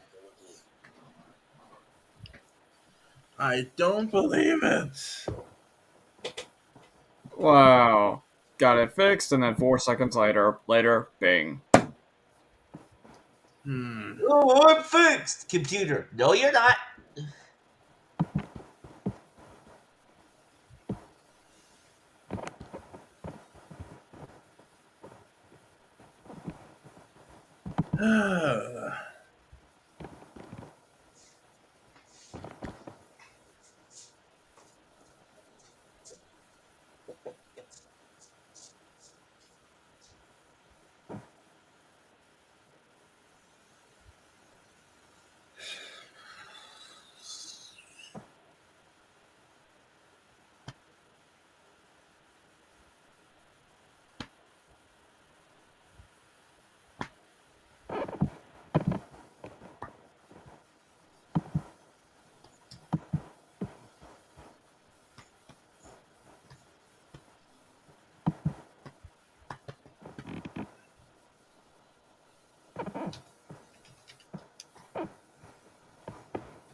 Oops.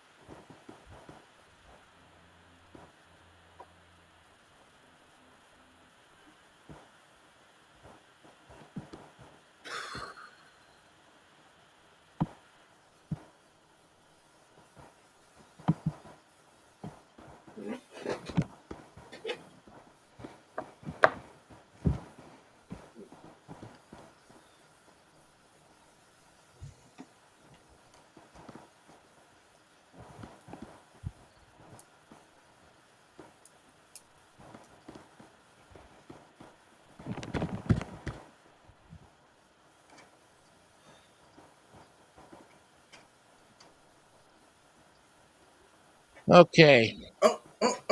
Wait. Hold that thought. Hold that thought. There we go. What's up? Okay. Yeah, tell me about it. Right now. I tell you what, next week we're only cutting this to an hour and a half show. I don't think my computer All can do more of this. I don't know what the deal is. All right. So we didn't review any of this game yet, and we're up to who's next. We're still at me. Okay. We're still on Brandon Bogart. Okay, Mr. Bogard. Go ahead. Alright, so yeah. The idea was for those two to save their mom. Which sounds a little too random. Mm-hmm. And then in one of the gameplay images on the back cover, we have like an evil whale smiling. And then the front cover, which gets even more stranger. You have a shark, a great white shark smiling, standing up like a regular human. And then an angry snail. And then a friendly monkey. And then a rabbit who has one of the weapons up his nose. Mm-hmm.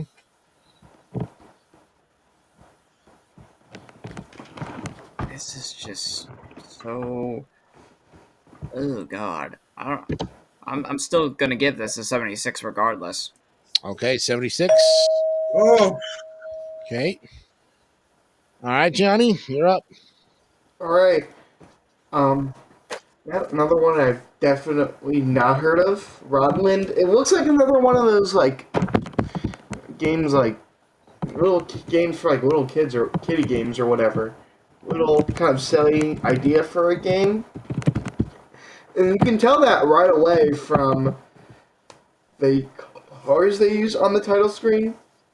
You know, like the rainbow. So the title screen of the game has like red, yellow, green, blue. Mhm. And the others or another, I think it's a cover or a thumbnail from the video, or actually the cover of the game is like in rainbow spectrum. So I don't know, again, what they were thinking with this idea. There's just one only screenshot I can find of this game. Well, looks like it's ripped off the Super Mario Brothers 2. A little bit. Okay. Yeah, and I'm gonna give this, putting the D 64. 64. Ooh. Okay. All right, Scott. Okay. And Well, while you were out busy with the computer situation, I did some research about this game. It's kind of a cute little title, though, arcade title, but they had some fun stuff. It was also on computers. Now, in the chat, I shared an article, an actual game advertisement for the European computer version, and I love the tagline. So cute, it'll make you puke. Ooh, yeah. But it Smoke is a weed fun. every day. It's a cute little puzzle game, single screen, just like some of the other ones like Bubble Bobble, Rainbow Islands, New Zealand Story, stuff like that. mm-hmm. One little secret you can actually do in the options menu. You can change the name of the characters to some very naughty names, so to speak. A few other things like that as well. I can even give them like the ability to skip levels if you put in certain names in their characters as well. That's pretty neat. This game is cute. It's going to get you an 88. 88. Okay. All right. Okay, Mark, you're up. Yeah, this looks like a pretty cute little thingamajigger here.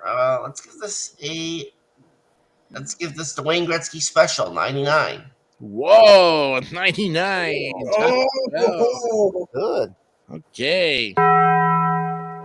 One fry short of a Happy Meal. Hey, Anthony, you're up.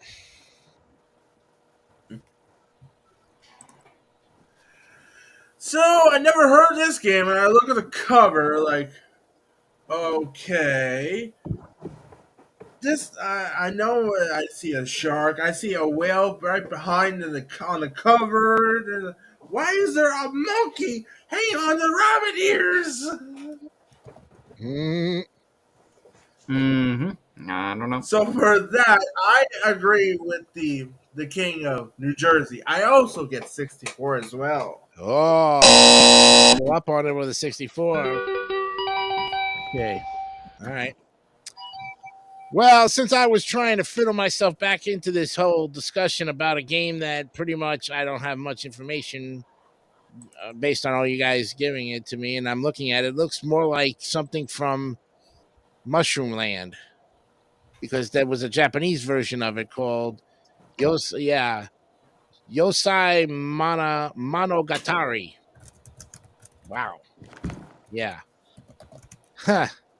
And the cover art that they're giving based on it from the Wikipedia has it looking more like from the Japanese version of it.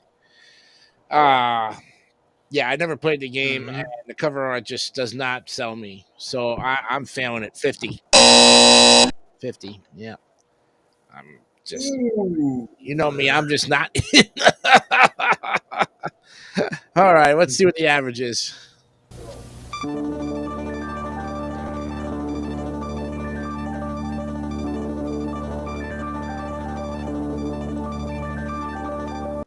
Okay, 73.5, and I lost it again. There it is. Okay. Did Back to the Future go into the C tier or the D tier? I don't remember which one. I think it was in the D tier. Yep. All right, 73.5. And this date is done. You're finished. Oh boy. Yeah. Well, Go I ahead. guess the one plus side of having to wait a week for that baseball one is base spring training will have started. Yeah. Okay.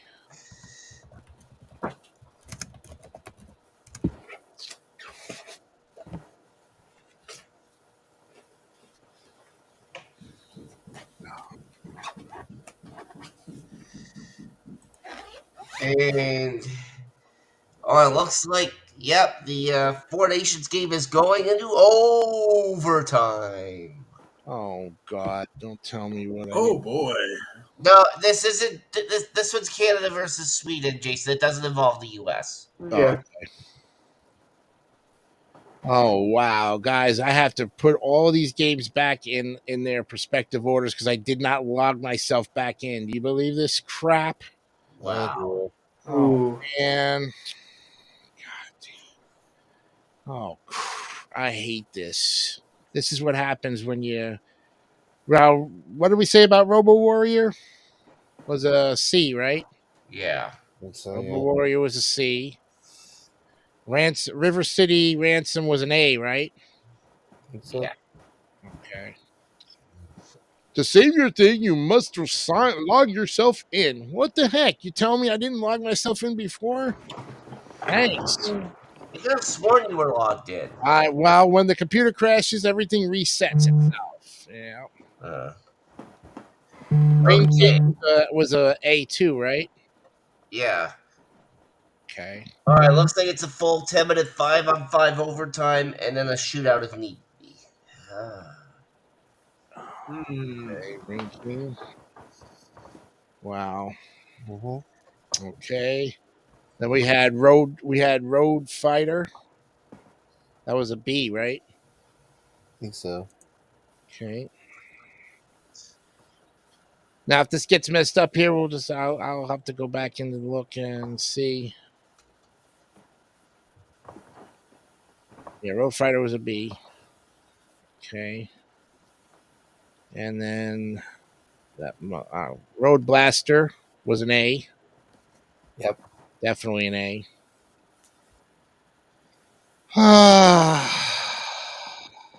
What happens when the computer crashes 3 times? It crashed 3 times in tonight.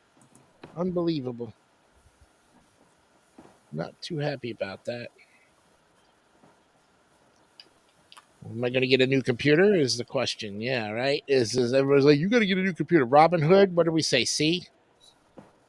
Yeah, Yeah. honestly, Jason, at this point, I think you probably are gonna need to get a new computer here, my guy. Yeah. Well. Yeah. Tell that to the person who's always gonna. I don't have $1,500 or $2,000 to get a brand new computer. RoboCop got an A. Oh yeah, computers are not cheap. No, they're not. And I know for a fact that RoboCop 2 and 3 were in the B tier. Yeah. Okay.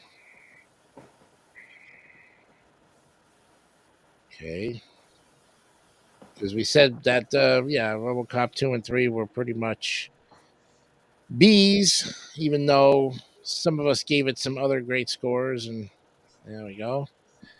And what did we say about Rock and Ball? C? Yeah, I think so. Okay. C. And Rocket Ranger? C? Mm-hmm. Yep. Okay. And Rocketeer was a C as well, right? Yeah. Yeah. Okay. And then Rockin' Cats was a C. I remember that one. And then Rodland was a C as well, right? I think so. Yeah. All right, now that means when we come back, we'll finish up with the baseball. Yeah, that worked out nicely, like I said, because with spring training being about to start and everything. A lot of background noise. Who's making the background noise? Ooh. Wow. Oh no, that wasn't me. I know that. Yeah. Okay, NES Games 46, and now you guys are going to get the final. So let's see how many of you guys actually got the answer to the question here. We'll start with you, Scott. What do you have to say about Who Am I? I had to wait to the very, very last clue, but my guess is Viola Davis. That is right. You got it. Yes, nicely done, Viola Davis. Very good. And you had to get it to the very end there. Yeah, I'm afraid so. Yeah. Okay, Mark, do you have Viola Davis?